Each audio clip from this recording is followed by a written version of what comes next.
Today, we are talking about the journey of compound interest because, it's not just one thing.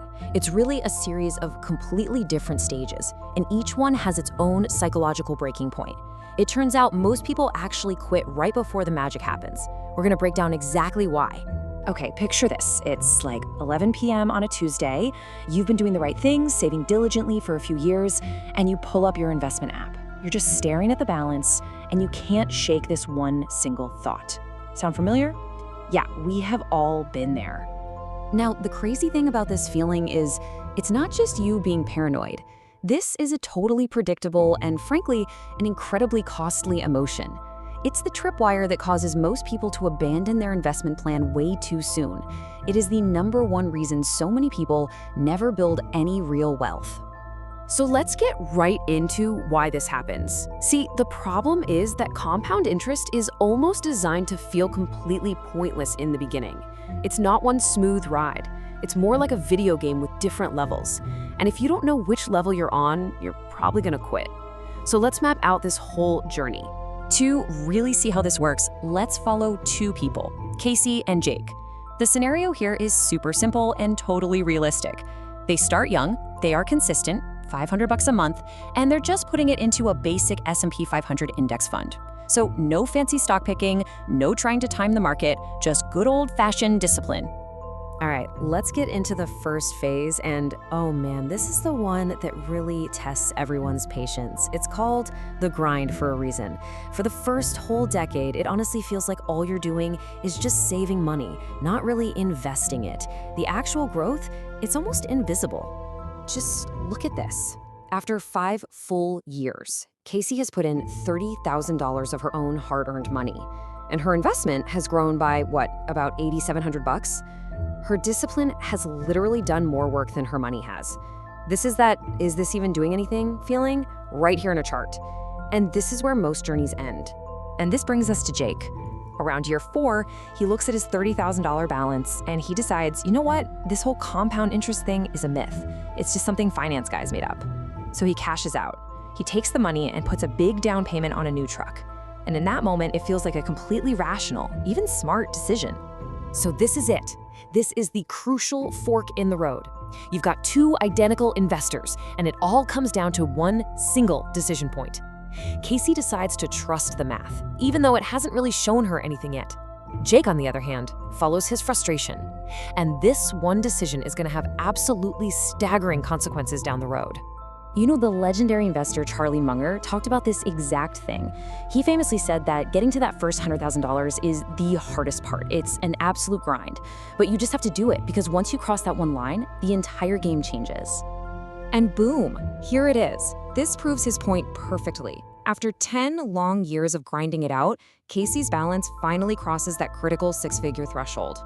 Think about that. The first $100,000 took her a full decade. But you know how long the next $100,000 is going to take? Just 5 years. And that brings us to the next level, the snowball. This is where compound interest finally stops being some abstract theory in a textbook and starts being a force you can actually see and feel. The math finally starts working for you instead of feeling like it's working against you. Now this slide right here is the crossover moment. This is huge. By year 15, Casey's investment growth, the money her money made, has officially passed her own contributions.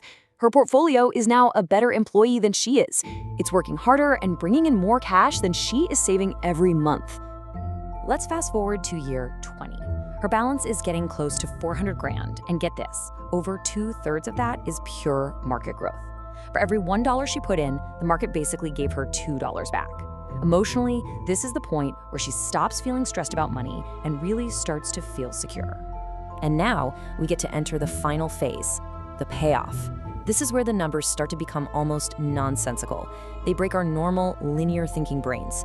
This is where decades of patience are rewarded with absolutely life-changing, exponential growth. Just look at this acceleration. It takes Casey 30 years to hit her first million. Okay, a long time. But just 5 years after that, she's already at nearly 2 million. And then by year 40, when she's 63 years old, she's sitting on over $3 million. At this point, her account is spitting out hundreds of thousands of dollars a year all by itself. And this, of course, brings us back to Jake. At age 63, his total life savings are around $48,000. Casey's account, on the other hand, is now growing by about $866 every single day. That is the unbelievable cost of quitting back in the grind phase. So the most important point is this: time isn't just an asset, it is your most valuable asset. I mean, if Casey had just waited 10 years to start, if she'd started at 33 instead of 23, her final balance would be $2 million lower.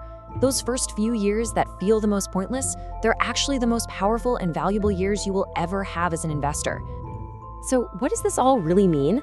Well, the difference between Casey's millions and Jake's truck wasn't about being an amazing stock picker or timing the market perfectly. No, the most important lesson from their entire 40-year journey is all about behavior. It's all about psychology.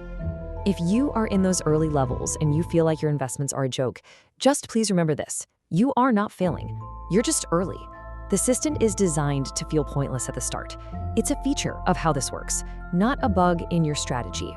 You see, the entire game of building wealth, when you really boil it down, isn't about being a financial genius. It's not about being smarter or having more money to start with than the next person. It's psychological. The hardest part isn't earning the money or even picking the investment. The hardest part is having the simple endurance to just ignore your account while it slowly and kind of rudely refuses to show you what it's actually doing under the surface. Which really leaves us with the only question that truly matters. The math works for absolutely anyone who lets it. So the real challenge is just this: can you do what Casey did?